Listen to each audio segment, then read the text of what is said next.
Shalom, everyone. This video is about the continued journey of Abram as he traveled through ancient North America. But before we get into the story that's in the scriptures, we're going to deal with some of the misconceptions in the historical narrative that's a part of society today. And that misconception is Europeans coming here to North America creating civilization. That is a total and utter lie. Because, as I've said before, these cities were built. And the scriptures have already shown us and told us in the pages of the Bible that these cities were built. This channel is in the business of exposing the lies that have been told about the land that was given to Abram and Abram giving it to his seed. So what we need to do is find out exactly where this lie started, because there's some holes in the different narratives that's been attributed to North America, like the Revolutionary War. That needs to be re-examined. The Civil War, that needs to be re-examined.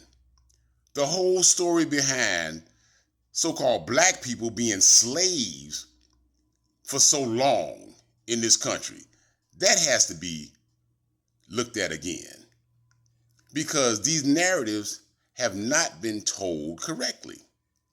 These narratives have been told to deceive the masses. The masses must use their common sense. That's what this channel is geared toward. Making the masses come to a logical explanation. One thing that sticks out in my mind about these cities, especially these large cities here in North America, is infrastructure.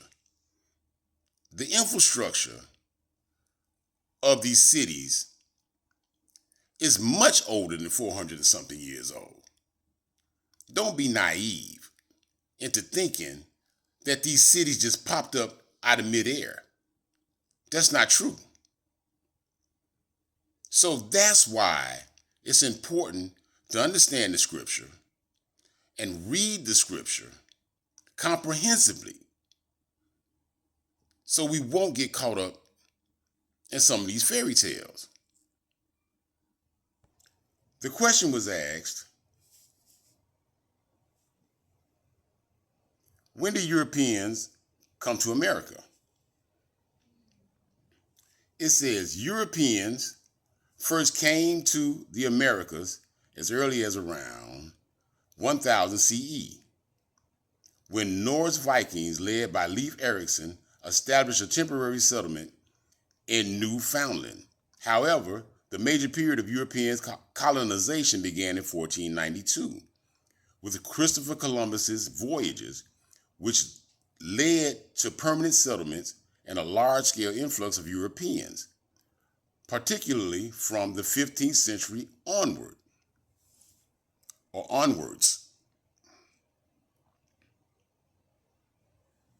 Now, I made reference to this particular statement. It says permanent settlements. The exploration led to permanent European settlements, starting with places like Jamestown in 1607.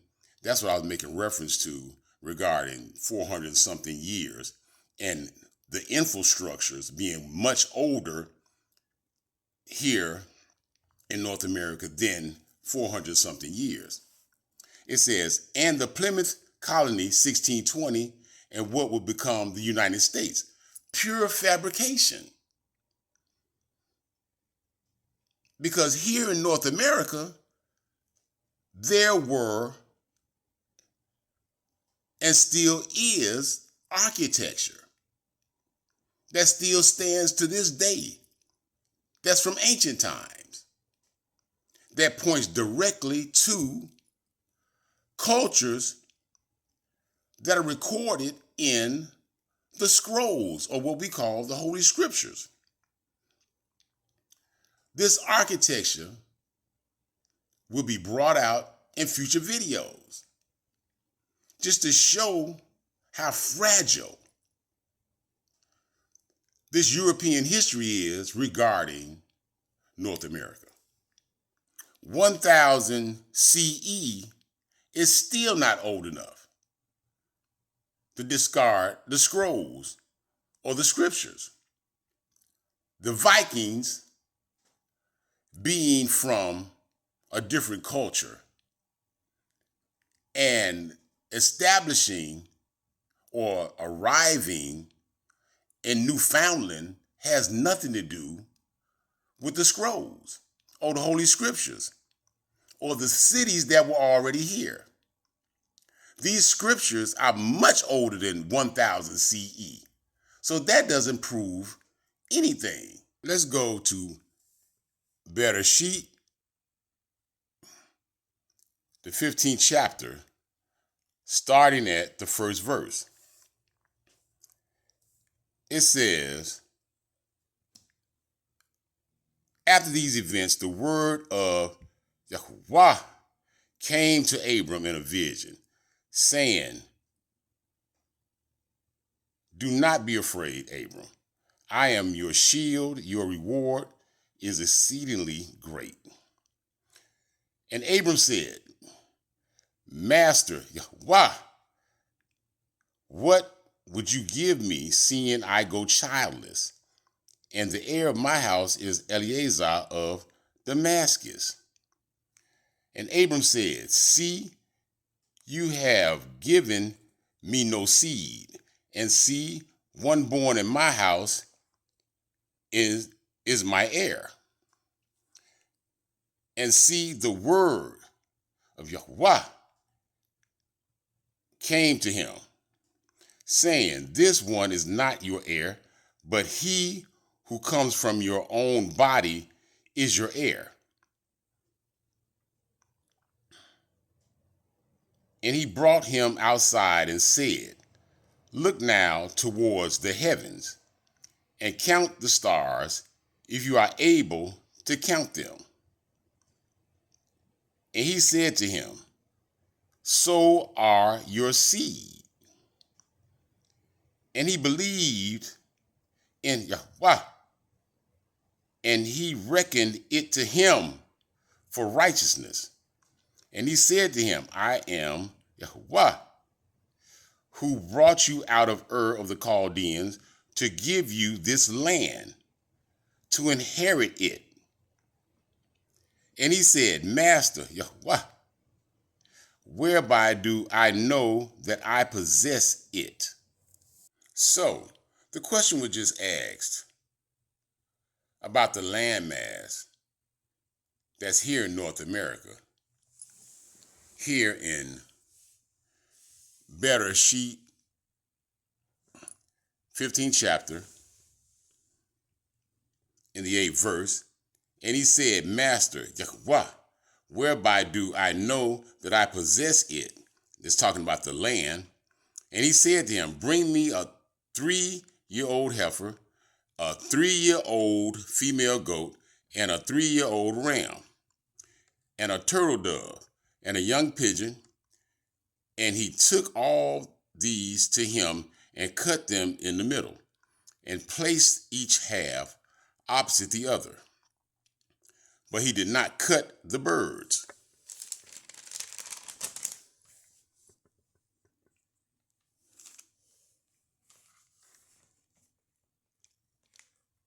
And the birds of prey came down on the carcasses, and Abram drove them away. And it came to be, when the sun was going down, and a deep sleep fell upon Abram, that see, a frightening great darkness fell upon him. And he said to Abram, know for certain that your seed are to be sojourners in a land that is not theirs, and shall serve them, and they shall afflict them 400 years. So we've heard about the 400 years. And if you haven't heard, or if you've always wondered where that came from, that's where that came from in Bereshit, or Genesis, in the 15th chapter, about the 400 years and being enslaved. So when you think about those 400 years, you got to think about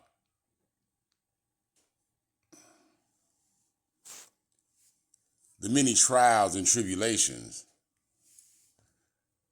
that the children of Israel had to endure.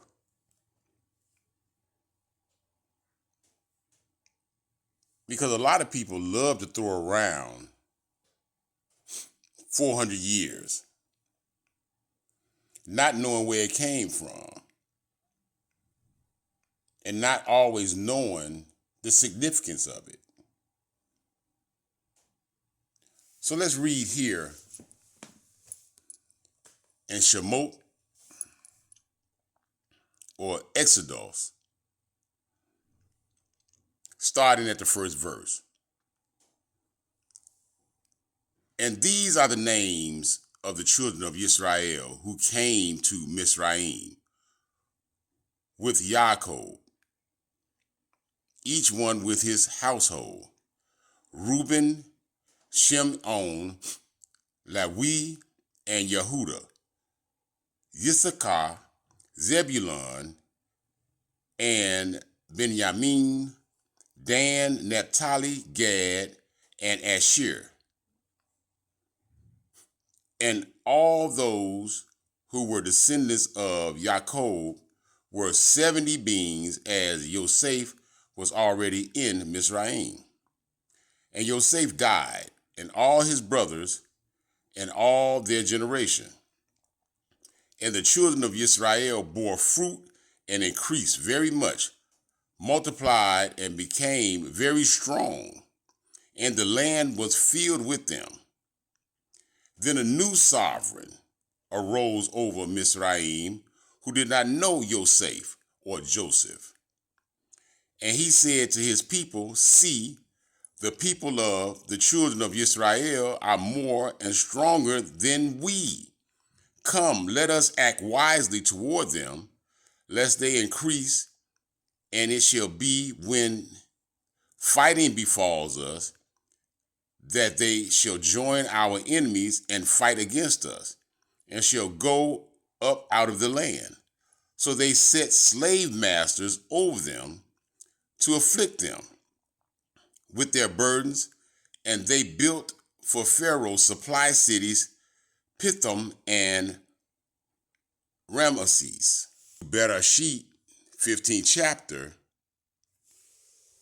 and the 17th verse. And it came to be, when the sun went down and it was dark, that see a smoking oven.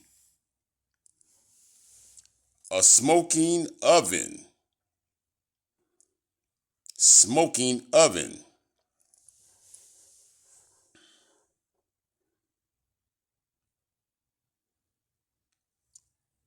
And a burning torch passing between those pieces. A burning torch. Remember that, because that's the key to this prophecy. Now we go to Shemot, or Exodus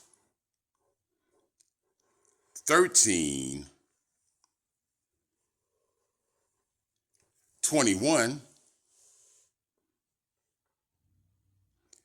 And Yahweh went before them by day in a column of cloud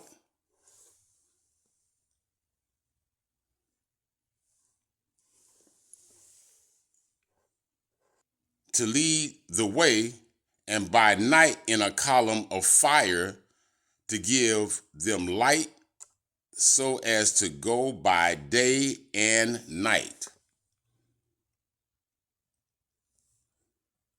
This is the same prophecy, or related prophecy, that happened much later, after the children of Israel came into fruition. This is Shemot, or Exodus, the first chapter, 12th verse. But the more they afflicted them, the more they increased and grew, and they were in dread of the children of Israel. And the Mizrahites made the children of Israel serve with harshness, and they made their lives bitter with hard bondage in mortar and in brick, and in all kinds of work in the field. All their work which they made them do was with harshness. Then the sovereign of Mizraim spoke to the Hebrew midwives, of whom the names of one was Shiphrah, and the name of the other Puah. And he said, when you deliver the Hebrew women and see them on the birth stools, if it is a son, then you shall put him to death. But if it is a daughter, then she shall live. Chapter 2 of Shemot, or Exodus. And a man of the house of Lawi, or Levi, went and married a daughter of Lawi. And the woman conceived and bore a son, and she saw that he was a lovely child, and she hid him 3 months. And when she could hide him no longer, she took an ark of wicker for him, and coated it with tar and pitch, and put the child in it, and laid it in the reeds by the edge of the river. And his sister stood at a distance to know what would be done to him. And the daughter of Pharaoh came down to wash herself at the river, and her young women were walking by the riverside. And when she saw the ark among the reeds, she sent her female servant to get it.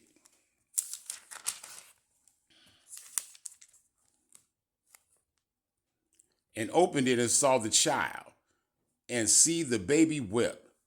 So she had compassion on him and said, this is one of the children of the Hebrews. And his sister said to Pharaoh's daughter, shall I go and call a nurse for you from the Hebrew women to nurse the child for you? And Pharaoh's daughter said to her, go. And the girl went and called the child's mother. And Pharaoh's daughter said to her, take this child away and nurse him for me. Then I shall pay your wages. So the woman took the child and nursed him. And the child grew, and she brought him to Pharaoh's daughter. And he became her son, and she called his name Moshe. So fast forward to the future, and we see Moshe, also known as Moses, as a grown man.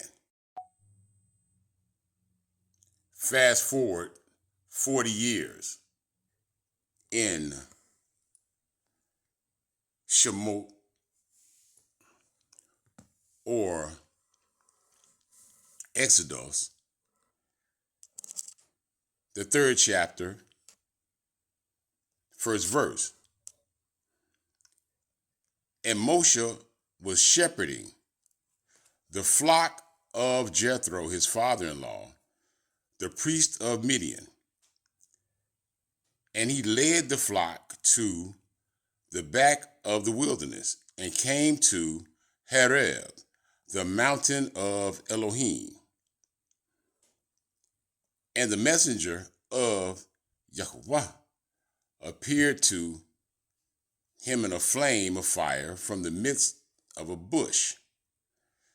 And he looked and saw the bush burning with fire, but the bush was not consumed. And Moshe said, let me turn aside now and see this great sight, why the bush does not burn. And Yahweh saw that he turned aside to see. Then Elohim called to him from the midst of the bush and said, Moshe, Moshe. And he said, here I am. And he said, do not come near here. Take your sandals off your feet, for the place on which you are standing is set apart ground. And he said, I am the Elohim of your father, the Elohim of Abraham, the Elohim of Yitzchak or Isaac, and the Elohim of Yaakov or Jacob. And Moshe hid his face, for he was afraid to look at Elohim. And Yahweh said, I have indeed seen the oppression of my people who are in Mizraim, and have heard their cry because of their slave drivers, for I know their sorrows. And I have come down to deliver them from the hand of the Mizrahites, and to bring them up from the land to a good and spacious land, to a land flowing with milk and honey, to the place of the Canaanites and the Hittites and the Amorites and the Perizzites and the Hivites and the Jebusites, so that we maintain clarity. We're going to reread part of the passage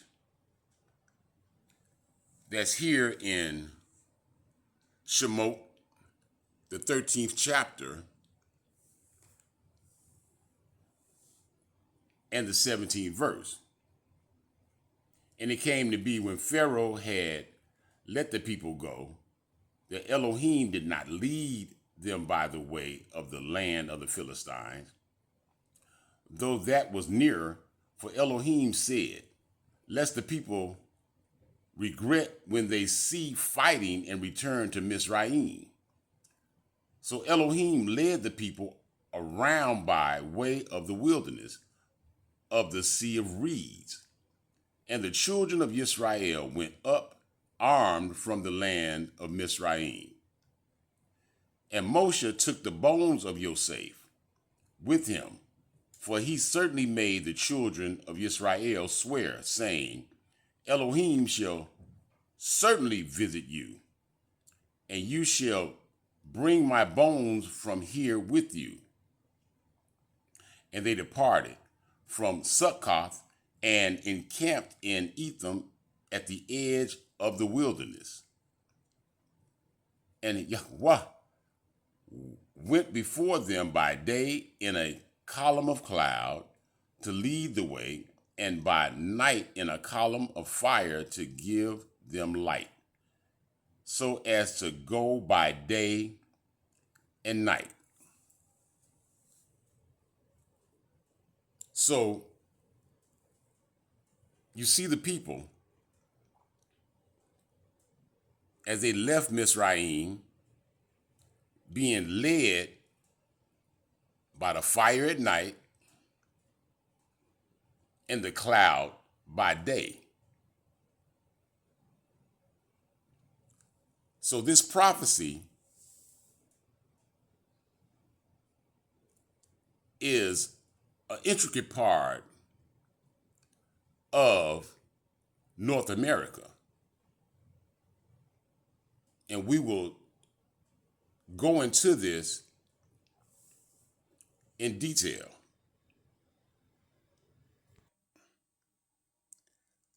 So let's read right here in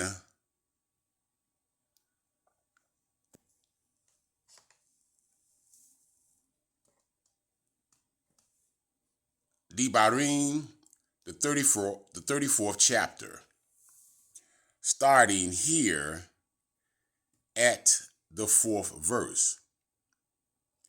And it reads, "And Yahweh said to him, This is the land of which I swore to Abraham, to Yitzchak, and to Yaakov, saying, To your seed I give it. I have let you look at it with your eyes, but you do not pass over there. And Moshe, the servant of Yahweh, died there in the land of Moab, according to the mouth of Yahweh. And he buried him in a valley in the land of Moab, opposite Beth Peor. And no one knows his burial place to this day."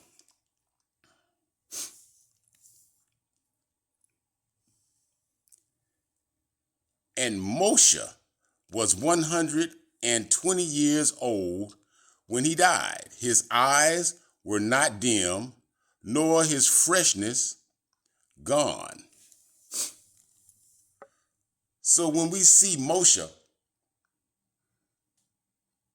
at the end of his journey to help the children of Israel come into the land, he was 120 years old.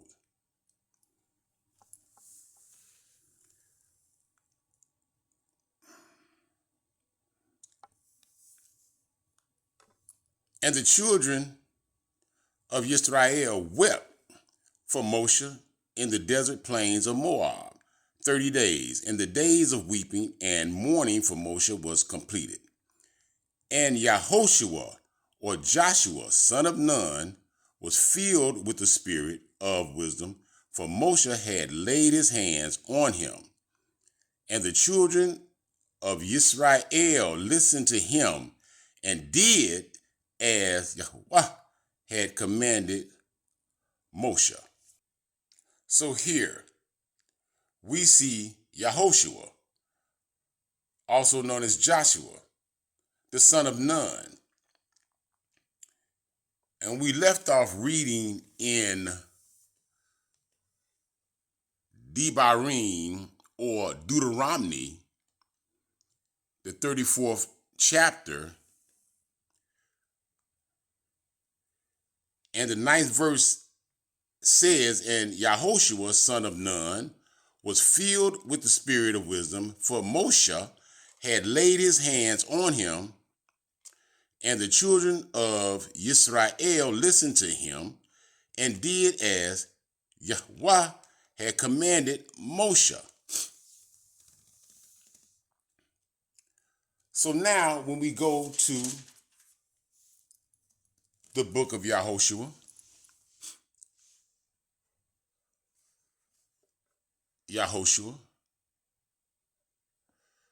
Joshua, we read in the first chapter, first verse, "And it came to be after the death of Moshe, the servant of Yahweh, that Yahweh spoke to Yahoshua, son of Nun, the assistant of Moshe, saying, Moshe, my servant is dead. So now arise, pass over this Jordan, you and all this people, to the land which I am giving to them through the children of Israel. Every place on which the sole of your foot treads, I have given you as I spoke to Moshe. Now let's continue reading.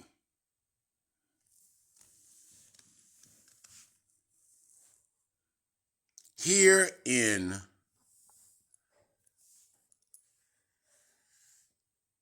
Yehoshua,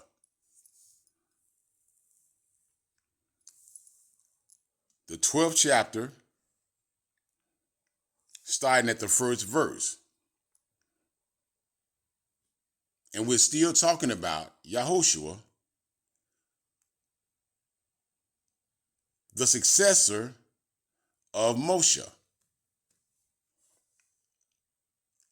And these are the sovereigns of the land whom the children of Israel smote, and whose land they possessed beyond the Yarden or Yarden towards the sun rising from the Wadi Arnon to Mount Hermon, and all the desert plain eastward.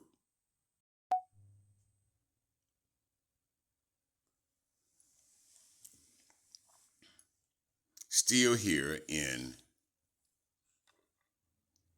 Yehoshua, the 12th chapter, when we read down and we see the different sovereigns that had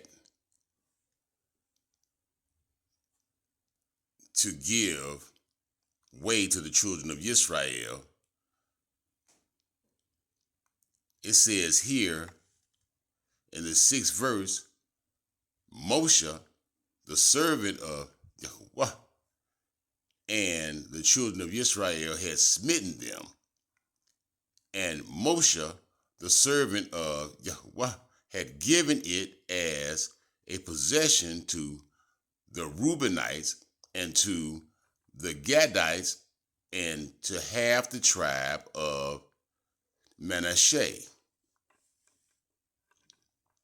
And these are the sovereigns of the land which Yehoshua and the children of Israel smote beyond the Yarden or Jordan, on the west from Baal Gad or Gad in the valley of Lebanon, as far as Mount Halak that goes up to Seir, which Yehoshua gave to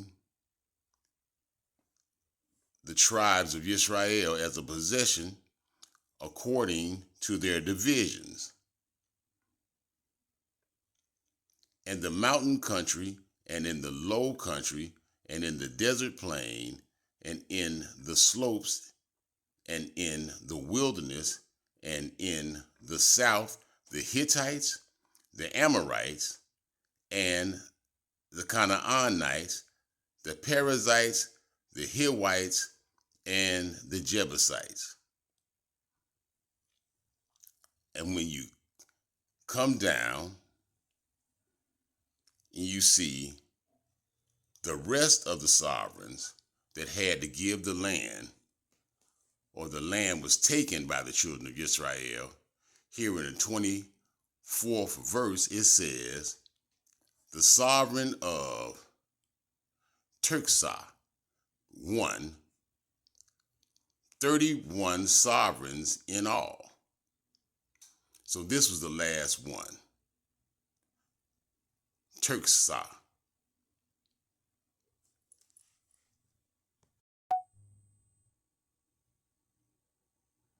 Now we see that Yisrael is a force to be reckoned with. When Yahushua led them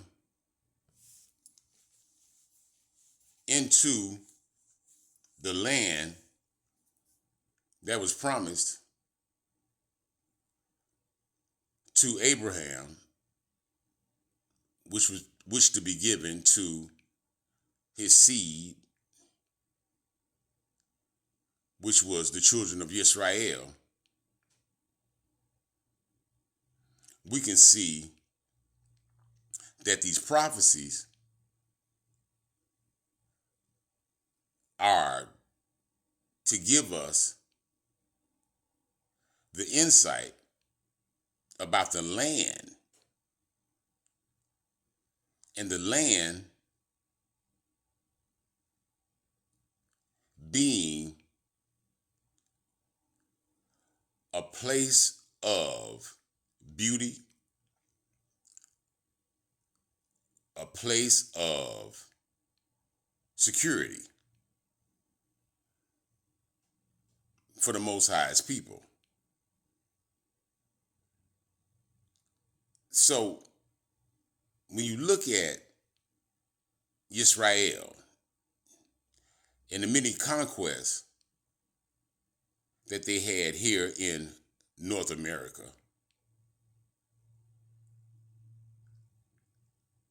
as we fast forward into the future,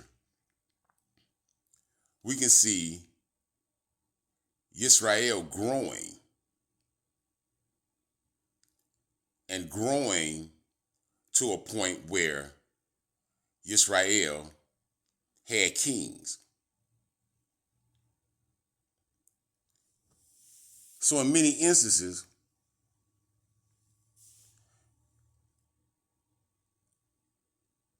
a lot of these kings led Israel astray.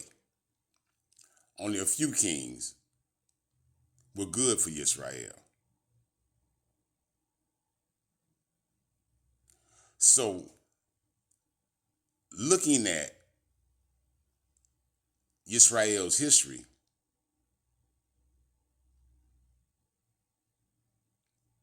seeing how they started as a new nation,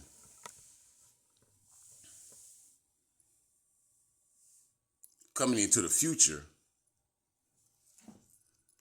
becoming a mightier nation, let's read about Israel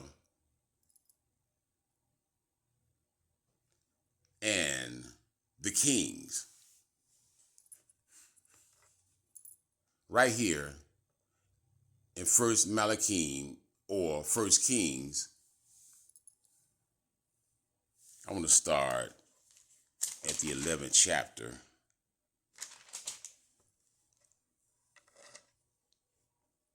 And the 43rd verse.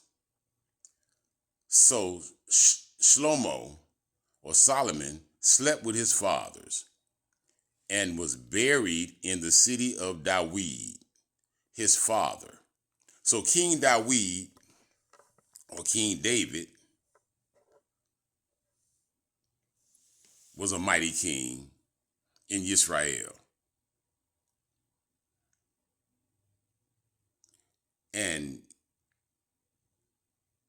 King David,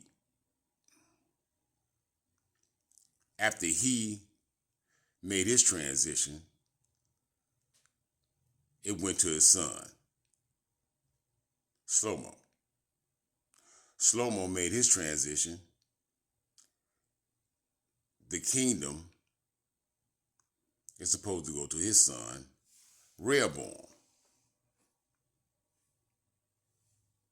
So let's continue to read. 12th chapter, 1st Malachim or 1st Kings, and it reads, and Rehoboam went to Shechem, for all Israel had gone to Shechem to set him up to reign. And it came to be, when Jeroboam, son of Nebat, heard this, he was still in Mizraim, for he had fled from the presence of sovereign Shlomo or Solomon. and had been dwelling in Mizraim. And they sent and called him. And Jeroboam and all the assembly of Israel came and spoke to Rehoboam, saying, Your father made our yoke hard, and now lighten the hard service of your father and his heavy yoke, which he put on us. Then we serve you. And he said to them, Go away for 3 days, then come back to me. And the people went. Then King Rehoboam consulted the elders who stood before his father, Shlomo, while he still lived. And he said, What do you advise me to answer these people? And they spoke to him, saying, If you are a servant to these people today, and shall serve them, and shall answer them, and speak good words to them, then they shall be your servants all the days. But he ignored the advice the elders gave him, and consulted the young men who had grown up with him, who stood before him. Let's go down to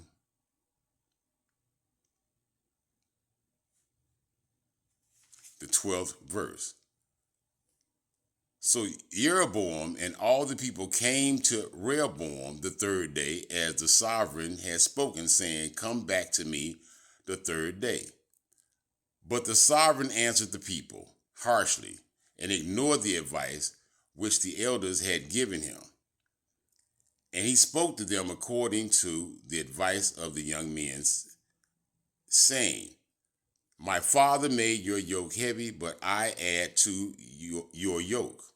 My father flogged you with whips, but I flog you with scourges. So the sovereign did not listen to the people, for the turn of events was from Yahweh, in order to establish his word, which Yahweh had spoken to Ahijah the Shilonite, to Jeroboam son of Nebat. And all Israel saw that the sovereign did not listen to them. Then the people answered the sovereign, saying, What portion do we have in Dawid? And there is no inheritance in the son of Yishah to your mighty ones, O Yisrael. Now see to your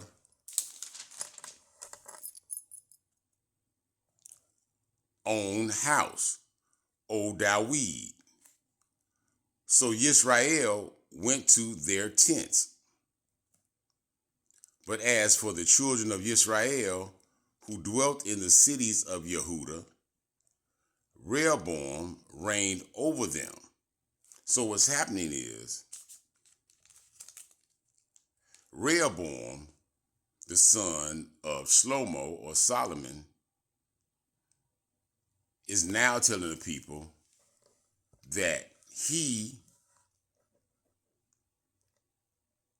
is going to be harder on the people than his father was. So now we're starting to see a division. When Yisrael told let's go back and see it for ourselves. What portion, here it is in the 16th verse, what portion do we have in Dawid?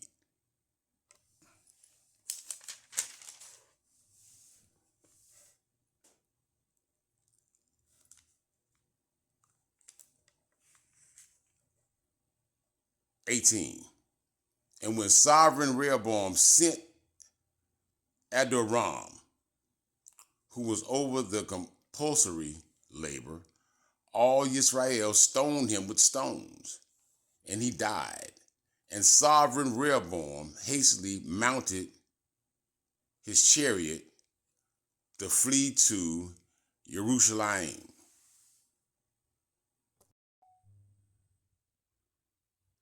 As we go to the next passage of scripture, we're going to finish reading right here in 1 Malachim or 1 Kings, the 12th chapter, starting at the 19th verse. Thus Yisrael revolted against the house of David to this day. And it came to be when all Yisrael heard that Jeroboam had come back, they sent for him and called him to the congregation and set him up to reign over all Yisrael.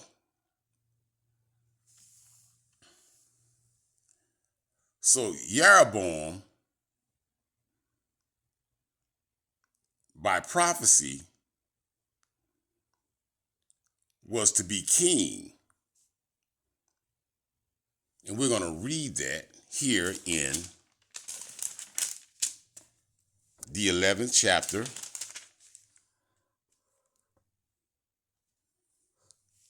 of 1 Malachim or 1 Kings,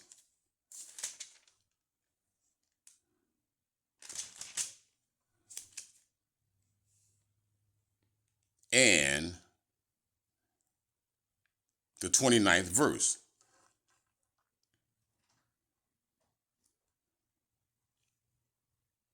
And it came to be at that time when Jeroboam went out of Jerusalem that the prophet Ahijah the Shilonite met him on the way, and he was wearing a new garment, and the two were alone in the field.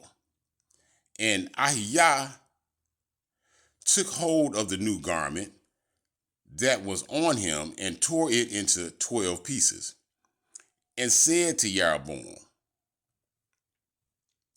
take for yourself 10 pieces, for thus says Yahweh, the Elohim of Israel, see, I am tearing the reign out of the hand of Shlomo or Solomon, and shall give 10 tribes to you. But he shall have 1 tribe for the sake of my servant David, and for the sake of Jerusalem, the city which I have chosen out of all the tribes of Israel. Going back into the scriptures, which is 1 Malachim, the 12th chapter, and the ending of the 20th verse, it says, there was none who followed the house of David except the tribe of Yehudah only.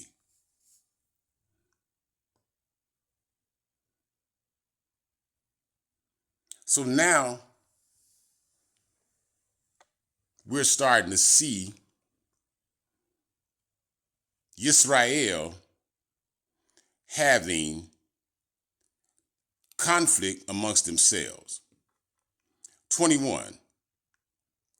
And Rehoboam came to Jerusalem, and he assembled all the house of Yehudah with the tribe of Benjamin, 180,000 chosen brave men to fight against the house of Israel, to bring back the reign to Rehoboam, son of Shlomo. So Rehoboam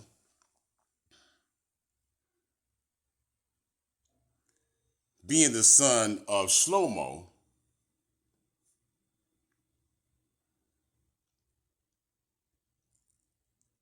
was to be king,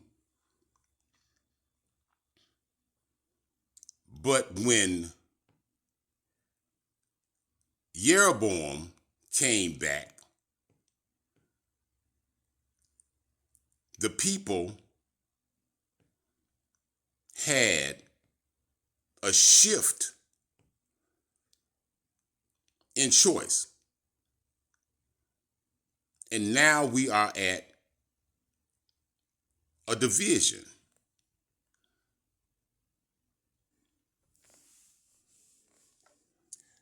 "22.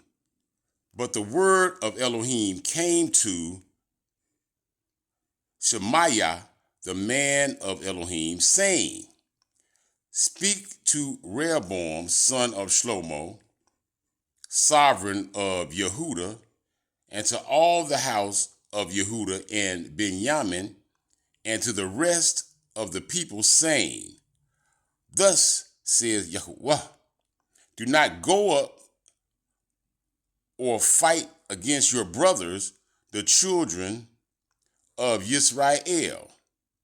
Let every man return to his house, for this matter is for me." So they obeyed the word of Yahuwah and turned back according to the word of Yahuwah.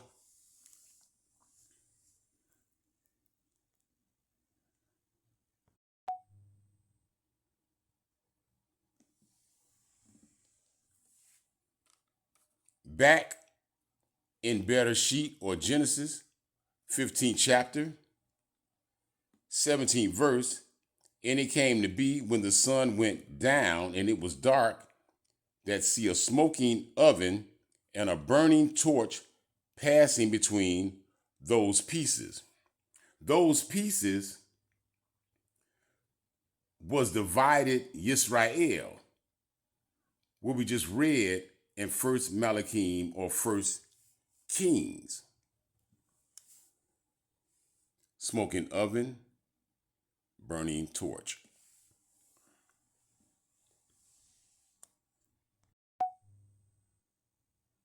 Now let's take a closer look at what's called the Great Seal of the United States. And let's put an end to these fairy tales that surrounds this seal and the number 13. Here we see the eagle holding 13 arrows. And on this side, the eagle is holding an olive branch that has 13 leaves with 13 olives. Here we see 13 stars, but it's inside or outside these 13 stars, we see the burning torch in Genesis and the smoking oven. That's in Genesis.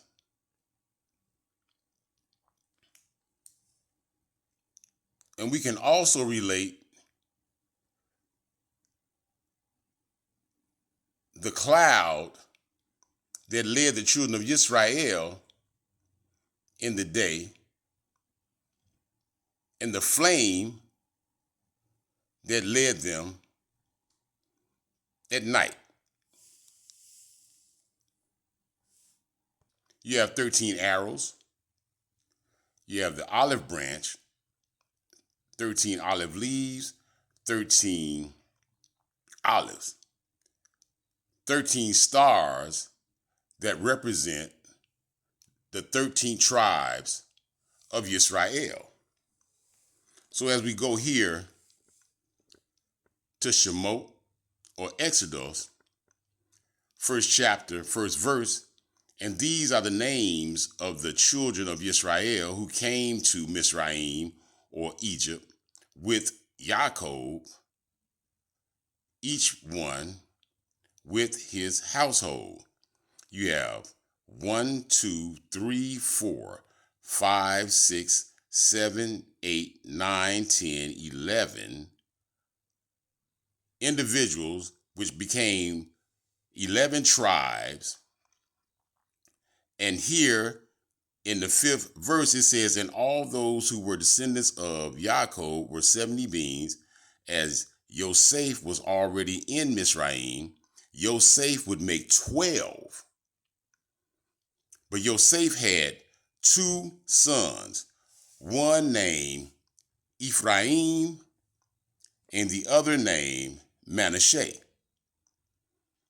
So when you count those other tribes and you come to the official calculation, you come up with 13 tribes.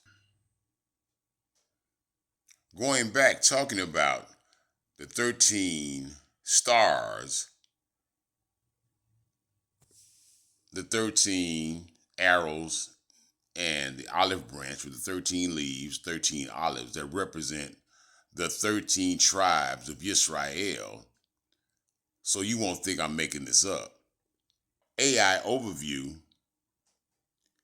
explains it and says, Joseph's sons, Ephraim and Manasseh, created the 13 tribes of Israel by each becoming their own tribe after Jacob adopted them, which replaced the tribe of Yosef.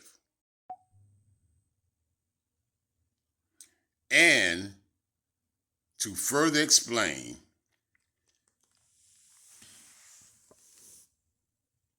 the seal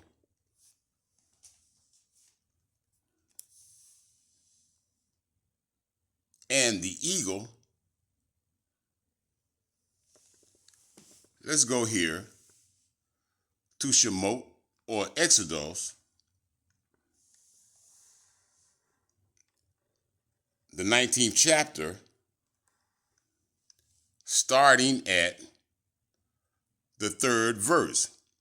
And Moshe went up to Elohim, and Yahweh called to him from the mountain, saying, this is what you are to say to the house of Jacob, and declare to the children of Israel. You have seen what I did to the Mizrites and how I bore you on eagle's wings and brought you to myself. This is what the eagle represents. Now, do you see how fragile this so-called founding fathers' history really is? Looking at these made-up images of these so-called founding fathers, do you really believe that these individuals, do you believe that they would put this much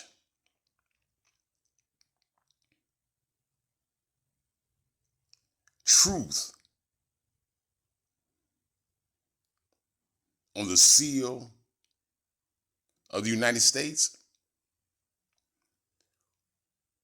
Remember, this is about the land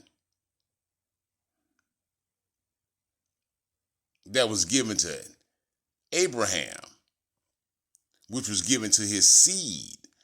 This is not just decoration. This whole seal is attributed to the house of Israel.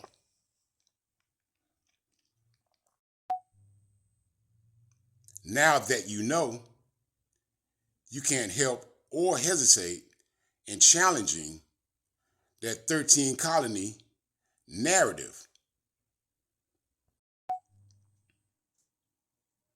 Here again in Bereshit or Genesis, the 15th chapter, as we go to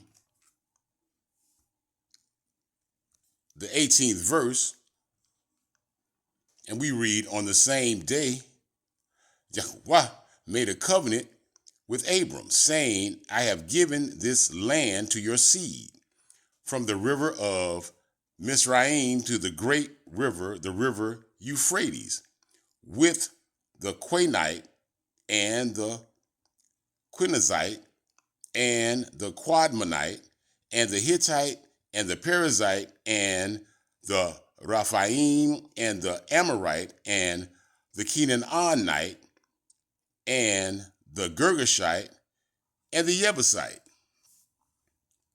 So when we go back and we think about this seal represents that contract that we just read about in Bereshit or Genesis. A contract with Yahweh is a contract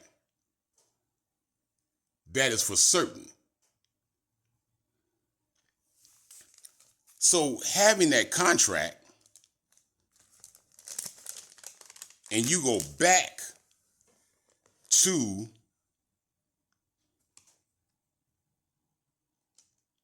the 8th verse, and he said, Master Yahweh, whereby do I know that I possess it?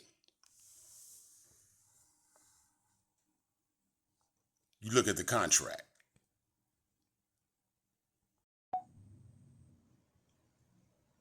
If you enjoyed the video, subscribe. Push the like button. And with that, I shall bid you shalom, peace, and prosperity.